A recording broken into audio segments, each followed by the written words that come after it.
नमस्कार भक्तों, स्वागत है आपका।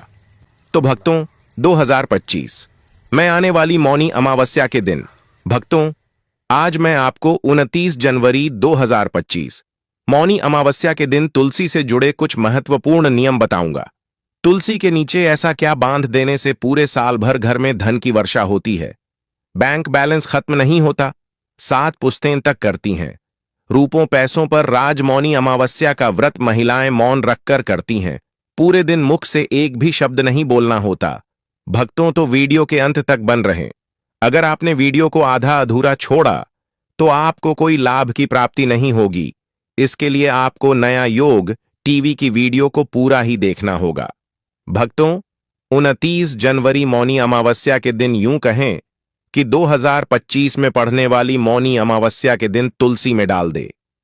यह एक चीज पैसे गिनते गिनते तक जाओगे रातों रात माला माल। भक्तों, हमें तुलसी में कौन सा जल कभी नहीं डालना चाहिए और कौन सी चीज हमें तुलसी की जड़ में गाड़ देनी चाहिए। आज की इस वीडियो में हम आपको ऐसी कुछ बातें बताने वाले हैं जिन बातों को आपको जानना बेहद ही जरूरी है। अगर आप इन बातों का पालन नहीं करेंगे तो आपको अपने जीवन में बहुत सी कठिनाइयों का सामना भी करना पड़ सकता है। अगर आप इन बातों का पालन करेंगे तो आपको जीवन में अधिक लाभ मिलेगा। तो चलिए जानते हैं आज की वीडियो में। इसके अलावा अगर आप तुलसी के नीचे यह एक चीज बांध देते हैं तो आपको तुलसी का ढेर सारा आशीर्वाद मिलता है और आपके घर में मां लक्ष्मी का सदैव ही निवास रहता है। भक्तों, तुलसी पौधा घर में होना परिवार के प्रत्येक सदस्य के लिए लाभकारी होता है। यह पौधा हर प्रकार से उपयोगी होता है। पुराणों के अनुसार तुलसी में देवी लक्ष्मी का वास होता है और बहुत से लोग सुबह उठकर नित्य तुलसी को जल देते हैं और तुलसी के पास घी का दीपक जरूर ही जलते हैं और नियमित रूप से इस पौधे की पूजा करने से लाभ भी अवश्य मिलता है। लेकिन यदि आप तुलसी को घर में रखने के साथ ही उसके नीचे यह एक चीज बांध देते हैं तो आपको तुलसी लगाने का कई गुना अधिक फल प्राप्त होता है, क्योंकि इस एक चीज के बिना तुलसी अधूरी मानी जाती है। यह चीज पूर्ण बनती है।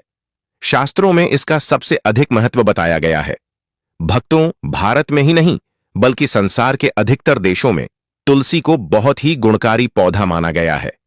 इस पौधे में अनेक औषधीय गुण होने अथवा कोई यज्ञ हो, उसमें तुलसी का प्रयोग अवश्य किया जाता है। तुलसी का पौधा एक बहुत ही पूजनीय पौधा होता है। विष्णु पुराण में तुलसी को भगवान विष्णु की पत्नी कहा गया है। इसी कारण से तुलसी जगत जननी है। तुलसी को समस्त देवी देवताओं से वरदान प्राप्त है, जिससे तुलसी के पात्र को अमृत के गुण से युक्त कहा गया है। जिस स्थान पर तुलसी का पौधा होता है वह स्थान पर ब्रह्मा विष्णु और महेश ज्ञानी की त्रिदेव का निवास होता है और तुलसी की पूजा करने से सभी बात उसी प्रकार से नष्ट हो जाते हैं जैसे सूर्य के उदय होने पर रात्रि का अंधकार नष्ट हो जाता है। शास्त्रों के अनुसार जिन घरों में तुलसी का पौधा सदैव भी हरा भरा रहता है उसे घर में सुख शांति और समृद्धि बनी रहती है। भगवान विष्णु की पूजा में और उन्हें चढ़ाए जाने वाले भोग में तुलसी के पत्र आवश्यक होने चाहिए, क्योंकि तुलसी पत्र के बिना भगवान विष्णु किसी भी प्रकार का भोग स्वीकार नहीं करते हैं। इसीलिए प्रत्येक घर में तुलसी का पौधा अवश्य होना चाहिए। अगर आपके घर में तुलसी है भक्तों, 29 जनवरी मौनी अमावस्या के दिन आपको सुबह उठकर स्नान करके शुद्ध जल लेकर तांबे के पत्र में आपको शुद्ध जल लेना है और तुलसी मां को अर्पित कर देना है। इसी के साथ भक्तों, घर की सुख शांति और समृद्धि के लिए तुलसी मौनी अमावस्या पर तुलसी मां को चुनरी अवश्य चढ़ाना चाहिए। अक्सर लोग घर में तुलसी का पौधा तो लगा देते हैं, लेकिन उनसे यह गलती हो जाती है कि वह तुलसी मां को चुनरी नहीं चढ़ाते हैं, जिसके कारण उन्हें तुलसी लगाने का शुभ फल प्राप्त नहीं हो पाता है। हमेशा ध्यान रहे कि तुलसी का पौधा चुनरी के बिना अधूरा होता है। तुलसी केवल एक पौधा नहीं है बल्कि वह देवी है, विष्णु पत्नी है, उन्हें हम अपनी माता मानते हैं। तुलसी मां माता लक्ष्मी का ही दूसरा रूप है। अगर आपने में मौनी अमावस्या के दिन भगवान भोलेनाथ तथा माता पार्वती को प्रसन्न कर लिया तो आपका साल 2025 इतना अच्छा गुजरेगा कि धन की कमी नहीं होगी। इसीलिए तुलसी को चुनरी अवश्य ही चढ़ाना चाहिए। इससे पति पत्नी में प्रेम और विश्वास बढ़ता है। घर में रहने वाली महिलाएं श्रद्धा सुहागन और सौभाग्यशाली रहती हैं। लेकिन तुलसी को चुनरी चढ़ाते समय आपको यह बात ध्यान में रखनी चाहिए कि आप तुलसी को लाल रंग की चुनरी न चढ़ाएं। लाल रंग का संबंध मंगल ग्रह से होता है और बुध ग्रह तुलसी से संबंधित होता है। मंगल और बुध ग्रह मित्र नहीं है। भूत के अनुकूल शुक्र ग्रह और शनि है। इसीलिए तुलसी पर लाल चुनरी कभी नहीं चढ़ाने चाहिए। आप तुलसी पर हरे रंग की, पीले रंग की अथवा नीले रंग की चुनरी चढ़ा सकते हैं। लेकिन कई लोग पुरानी फटी हुई चुनरी तुलसी पर बांध देते हैं। ऐसा करना भी अशुभ होता। तुलसी पर नहीं, चुनरी ही बांधनी चाहिए। तुलसी पर ज्वेलरी बढ़ाने के लिए साल की मौनी अमावस्या के दिन तो वह दिन सर्वोत्तम होता है। 29 जनवरी 2025 मौनी अमावस्या के दिन नई चुनरी लाकर उसे तुलसी के पौधे में बांध देने से आपको कई गुना अधिक लाभ प्राप्त होंगे। तुलसी को बिना चुनरी के कभी न रखें। अगर चुनरी पुरानी हो जाए तो चुनरी मौनी अमावस्या को बदलना चाहिए। भक्तों, तुलसी का विवाह भी अवश्य करना चाहिए। इससे मनुष्य के सभी दुखों का अंत होता है और सांसारिक जीवन सुख में बीता है। भक्तों, कुछ लोग जाने अनजाने में तुलसी के पास ऐसी चीज रख देते हैं जिससे तुलसी का अपमान होता है। तुलसी का पौधा बहुत ही संवेदनशील होता है। यह पौधा सभी पौधों में सबसे ज्यादा पवित्र है। इसकी अच्छी तरह से देखभाल करनी पड़ती है, तभी इसके शुभ फल प्राप्त होते हैं। इसीलिए तुलसी के पौधे के पास आपको अपशब्द नहीं बोलने चाहिए। तुलसी के पास भूल से भी जूते, चप्पल अथवा झाड़ू पोछा नहीं रखना चाहिए। इसे तुलसी का अपमान माना गया है। जहां पर तुलसी का पौधा हो उस स्थान के आसपास थूकने से घोर अनर्थ होता है। तुलसी के पास जल से भरा हुआ पत्र भी नहीं रखना चाहिए। तुलसी के पौधे के पास दीपक जलाने के बाद दीपक को वहां से हटा देना चाहिए, क्योंकि तुलसी के नीचे बुझा हुआ दीपक रखना अशुभ माना जाता है। जिस स्थान पर भी तुलसी का पौधा होता है वह स्थान को हमेशा ही स्वच्छ रखना चाहिए। इसीलिए नियमित रूप से तुलसी के पौधे का पास साफ सफाई का ध्यान रखें। तुलसी के पौधे में शिवलिंग और गणेश जी की प्रतिमा नहीं रखनी चाहिए। साथ ही तुलसी के गमले में अन्य किसी भी प्रकार का पौधा भी लगाना अशुभ होता है। तुलसी के पौधे के पास कपड़े भी नहीं सूखने चाहिए, अन्यथा कपड़े से गंदा पानी तुलसी के पौधे पर गिर सकता है। ध्यान रहे, तुलसी के पौधे को नाखून से नहीं तोड़ना चाहिए, इससे तुलसी का अपमान होता है। यदि तुलसी के पत्ते सूख कर गिर जाते हैं तो उन्हें कचरे में नहीं फेंकना चाहिए। उन बातों को आप तुलसी की मिट्टी में ही दबा दें। रविवार के दिन तुलसी के पत्ते नहीं तोड़ने चाहिए और रविवार को तुलसी को जल भी नहीं चढ़ाना चाहिए। बाकी अन्य दिन नित्य बिना चुके तुलसी को सुबह जल देना चाहिए और शाम के समय एक दीपक जलाना चाहिए। अक्सर महिलाएं स्नान के बाद अपने बाल खुला रखकर ही तुलसी को जल देती है। ऐसा करना गलत होता है। महिलाओं को हमेशा ही अपने बाल बांधकर माथे पर सिंदूर लगाकर ही तुलसी में जल देना चाहिए। इससे तुलसी का आशीर्वाद प्राप्त होता है। धन प्राप्ति के लिए आपको भक्तों तुलसी के पेड़ के नीचे 29 जनवरी मौनी अमावस्या के दिन माता लक्ष्मी या माता वैष्णो का सिक्का लेना है। यह सिक्का आपको आसानी से उपलब्ध हो जाएगा या आपके पास पहले से उपलब्ध होगा।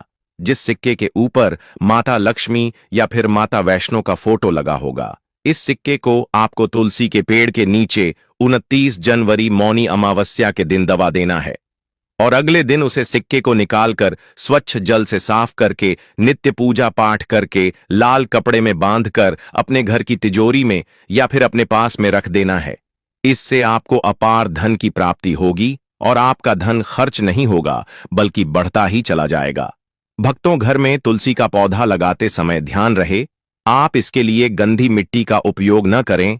तुलसी के पौधे के लिए शमशान की अथवा गंधे वाले स्थान की मिट्टी का कभी उपयोग नहीं करना चाहिए, जिससे तुलसी मां रूठ जाती है और सूखने लगती है।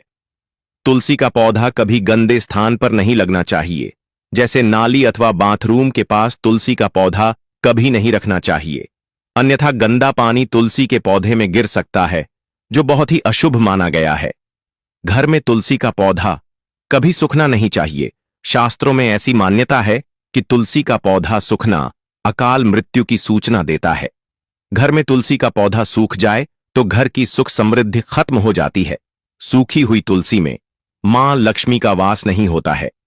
वास्तुशास्त्र के अनुसार तुलसी का पौधा सूख जाए तो यह आने वाली किसी विपत्ति या दुर्घटना का संकेत होता है।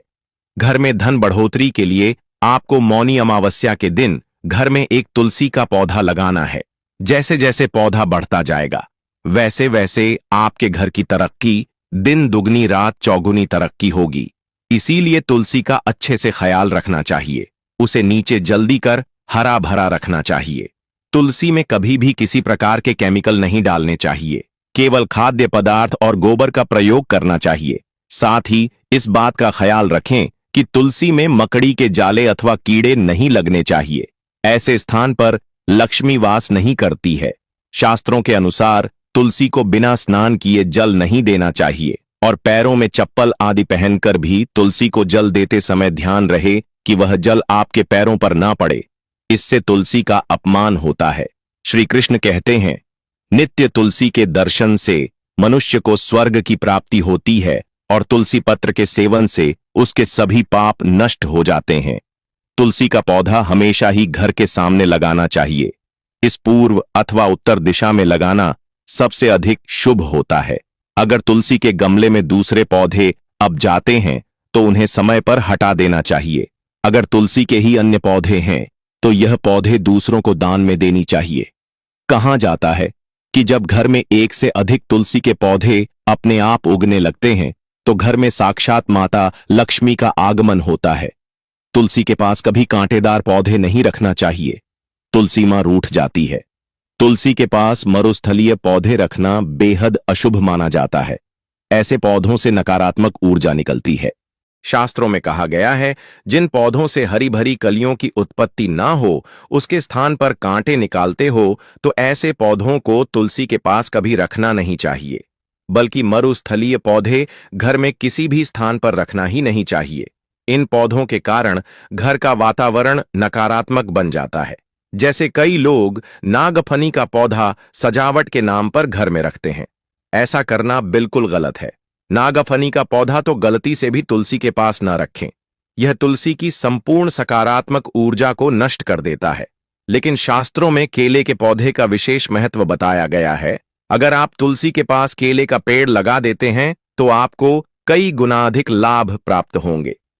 केले के पेड़ में भगवान विष्णु का वास होता है। इसे तुलसी के पास लगाने से घर में सुख समृद्धि आती है। साथ ही जिस स्थान पर भगवान विष्णु का वास होता है वहां पर लक्ष्मी को चलकर आती है। भक्तों, अगर आपको 29 जनवरी मौनी अमावस्या के दिन तुलसी के पौधे की नित्य पूजा पाठ करना है और तुलसी के पौधे में शालिग्राम भी अवश्य रखना चाहिए। तुलसी के गमले में शालिग्राम रखने से तुलसी का और भी अधिक शुभ प्रभाव आपको देखने को मिलेगा। शालिग्राम भगवान विष्णु का निराकार रूप माना जाता है। यह काले रंग का पत्थर होता है जिसे विलक्षण और मूल्यवान माना गया है। इसे अगर आप तुलसी के गमले में रखेंगे तो आपके घर से संपूर्ण नकारात्मक ऊर्जा नष्ट हो जाएगी। मानता है कि शालिग्राम में अल्प मात्रा में स्वर्ण भी होता है। यह पत्थर उत्तर की गाड़ की नदी में पाए जाते हैं। इसीलिए अगर आप शालिग्राम तुलसी के पौधे में रखते हैं तो भगवान विष्णु के साथ आपको मां लक्ष्मी की भी कृपा प्राप्त होगी। आपके घर में कभी धन धान्य की कमी नहीं रहेगी। पुराने के अनुसार जिस घर में ग्राम होता है वह घरों के समान श्रेष्ठ होता है। नित्य शालिग्राम के दर्शन और पूजन से सभी प्रकार के भौतिक सुखों की प्राप्ति होती है। यह स्वयंभू होने के कारण इसकी प्राण प्रतिष्ठा करने की आवश्यकता नहीं होती। ऐसे अगर तुलसी के पास रखकर इसकी पूजा रोज की जाती है तो धन संबंधी कोई समस्या नहीं आती है। विष्णु पुराण के अनुसार मृत्यु के समय शालिग्राम के चरण अमृत का जल सभी बातों से मुक्ति दिलाता है। वह मृत्यु के पश्चात बैकुंठ चला जाता है।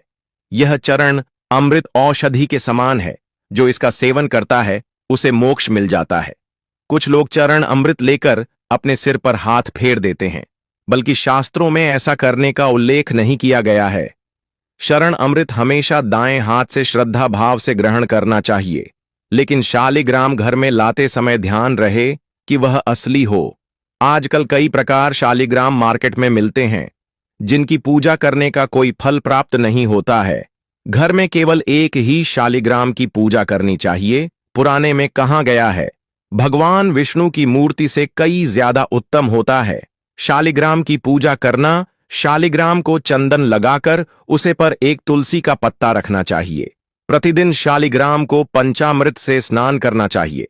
ऐसा करने से सभी जनों के पाप नष्ट होते हैं। शालिग्राम सकारात्मक और सात्विक ग्रह का प्रतीक होता है। अंतिम महत्वपूर्ण बात आपको बता दे कि तुलसी का पौधा कभी लालच में आकर नहीं लगना चाहिए। तुलसी का पौधा लगाए तो उसकी नित्य पूजा करना आवश्यक है। अगर आप इन नियमों का पालन नहीं कर सकते हैं तो तुलसी का पौधा घर में लगाकर तुलसी मां का अपमानपुर से भी ना करें। इससे आपको विपरीत परिणाम रोकना पड़ सकते हैं। तो भक्तों, इस प्रकार से आप तुलसी के गमले में यह चीज अवश्य रखें और सच्ची श्रद्धा से तुलसी के पौधे की देखभाल करें। मां लक्ष्मी आपके जीवन में खुशियां और धन संपत्ति लेकर आएंगे और आने वाले साल 2025 में आप धनवान बन जाओगे, क्योंकि माता लक्ष्मी आपसे प्रसन्न हो जाएंगे। अपने तुलसी के पौधे की नित्य पूजा करके माता लक्ष्मी को प्रसन्न कर लिया है और 2025 में आप धनवान बन जाओगे। इसका रिजल्ट आपको जनवरी के महीने में ही देखना प्रारंभ हो जाएगा। इसलिए यह उपाय जो हमने बताया, उन उपायों को जरूर करें। यह उपाय बहुत ही लाभकारी और धनवान सिद्ध हुए हैं। बहुत से लोगों ने हमें कमेंट में बताया है कि गुरुजी, हमने इस उपाय को किया तो हमें इस तरह के लाभ की प्राप्ति हुई। कुछ लोगों ने तो यह भी बताया कि जो मनोकामना हमने मांगी वह पूरी भी हुई है। इसलिए आप यह उपाय पूर्ण श्रद्धा भाव से करें, सच्चे मन से करें। अगर आप इस उपाय को ऊपरी मन से करते हैं तो आपको कोई लाभ की प्राप्ति नहीं होगी, आपकी पूजा करने का कोई फल आपको नहीं मिलेगा। कमेंट बॉक्स में सच्चे हृदय से ओम नमः शिवाय जय माता पार्वती जरूर ही लिखें। अगर आप अपने घर में माता लक्ष्मी को बुलाना चाहते हैं तो कमेंट बॉक्स में लिखें, माता रानी आपका स्वागत है। हमारे घर में माता लक्ष्मी जरूरी आपके घर पर आएंगे और अपना आशीर्वाद आपको प्रदान करेंगी। शब्दों का प्रयोग बिल्कुल नहीं करना है।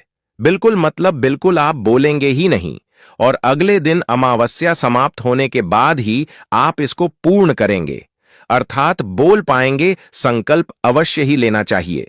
यहां पर हमने संकल्प आपको अलग से इसलिए नहीं बताया है क्योंकि यहां विधि बताएंगे, फिर जो अमावस्या व्रत होता है उसमें विधि बताएंगे। वीडियो बहुत लंबा हो जाएगा, विधि दोनों की एक ही है।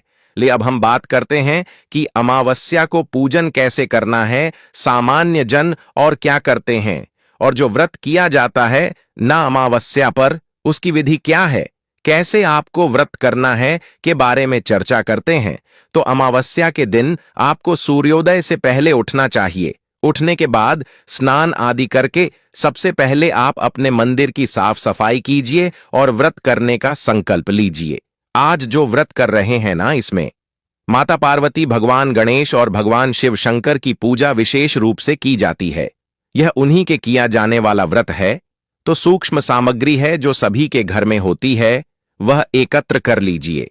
एक तस्वीर आपके पास भगवान शंकर, माता पार्वती, गणेश जी की होगी या केवल शंकर भगवान की हो तो भी कोई बात नहीं। बात तस्वीर या प्रतिमा लीजिएगा, साथ में एक लोटे में जल लीजिएगा, उसमें थोड़ा गंगा जल मिल लीजिएगा, थोड़ी सी होली, थोड़ी सी मौली कुली फूल आपके पास हो तो उत्तम है। फूल माला लीजिएगा, एक धूप लगेगा और साथ में घी का दिया आप गोल बाटी वाला बनाकर उसको रख लीजिएगा। आरती करने के लिए आप कपूर की बाती के साथ कपूर का एक दिया रख। अक्सर आपने देखा हुआ कि जो लोग दिया रखकर आरती करते हैं तो आरती के समय दिया बहुत जाता है, तो वह सब माना जाता है।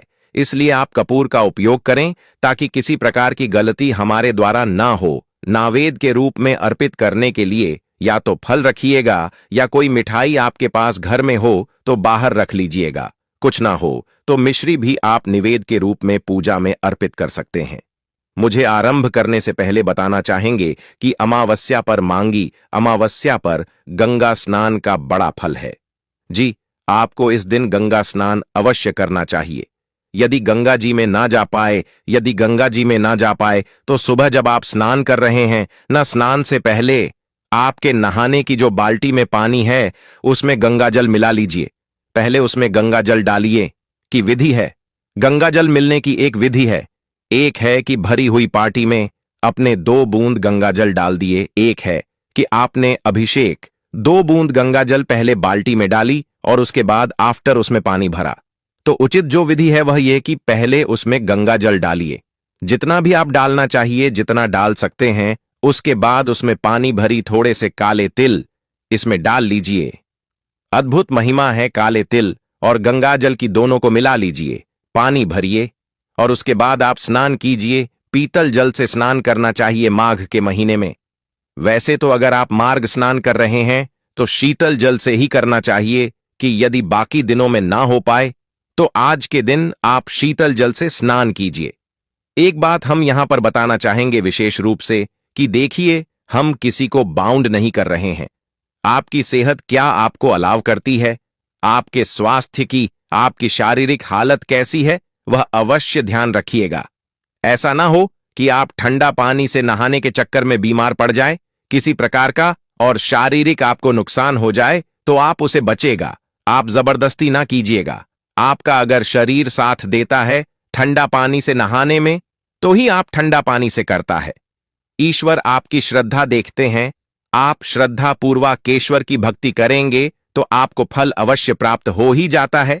तो इस प्रकार से आप स्नान कीजिएगा, और जब स्नान करेंगे नहाने वाले जन्म को छूने, गंगा जल की डालकर स्नान करना है। तो ओम हर हर गंगे हर हर गंगे हर हर गंगे मंत्र जाएगा। इससे आपको अवश्य ही मार्क्समैन गंगा स्नान और महाकुंभ पर्व का फल प्राप्त होगा। यदि आप यह ब्रह्म मुहूर्त में करते हैं तो अमावस्या लगता है। कुछ लोगों को यह कठिन लगे, कितनी जल्दी सुबह सुबह कौन नहाएगा। कुछ जगहों पर अभी भी बहुत ठंड है, परंतु देखिए, महाकुंभ में जाना और वहां जाकर स्नान करना, उसमें जो कठिनाई है उसके आगे यह तो बड़ा ही सरल है। घर के बाथरूम में आप बंद करके आराम से स्नान कर सकते हैं और आपको महाकुंभ स्नान का फल प्राप्त होगा। पर ब्रह्म मुहूर्त में इस विधि से आपको स्नान करना चाहिए। इस नाम की विधि हमने पूजा के बीच में बताइए आपको, क्योंकि हमें ध्यान आया कि पहले स्थान के बारे में बता दें आपको। अब आपकी पूजा की सामग्री अपने एकत्र कर ली होगी तो आसन लगाकर बैठ जाएं। यदि कोई चौकी है तो वह रखिए, चौकी नहीं है तो पृथ्वी पर भी भगवान की तस्वीर को रखें। आप पूजन कर सकते हैं। भगवान की तस्वीर को जहां भी अपने रखना है ना, वहां पर लौटे में जो आपने जल भरा है, जिसमें गंगा जल मिलाया है, उसे जल से थोड़े से चिटे दीजिए। आसान का पवित्र कारण हो जाएगा, वह स्थान शुद्ध हो जाएगा। अब वहां पर अपने भगवान की तस्वीर को स्थापित कर देना है। भगवान को पद्य अर्घ अजमानी अर्पित करना है। 3 बार जल के चींटी दीजिए, 1 बार पार्टी के रूप में, 1 बार के रूप में 1 बार। इस प्रकार से यह करने के बाद अब आप भगवान को तिलक लगाइए, अक्षत लगाइए, पुष्प अर्पित कीजिए, फूलों की माला यदि आपके पास है तो माला अर्पित कीजिए, धूप दिखाइए भगवान को, और घी का दिया जलाइए। घी का दिया जो आप जल रहे हैं ना, उसके नीचे आप आसन अवश्य दीजिएगा। आसन कैसे की, थोड़े से या तो आपको चावल डाल दीजिएगा दीपक के नीचे, या आप पुष्प रख दीजिएगा। कभी भी पृथ्वी पर या कहीं पर भी डायरेक्ट कभी आपको रखना नहीं होता है। दिए को आसान देना आवश्यक होता है, और यह पूजा के साक्षी अग्निदेव हैं, इसीलिए इनका यहां से हिलाना भी नहीं है। अपने हाथ से आप धूप दिखाइए और दीप दिखाइए। नावेद के रूप में भगवान को फल है तो फल अर्पित करिए, मीठा है तो मीठा अर्पित कीजिए, अर्पित कर सकते हैं। इस प्रकार से अपने पूजन करना है। गणेश जी का, माता पार्वती का और भगवान शंकर का पूजन करके दंडवत प्रणाम कीजिएगा।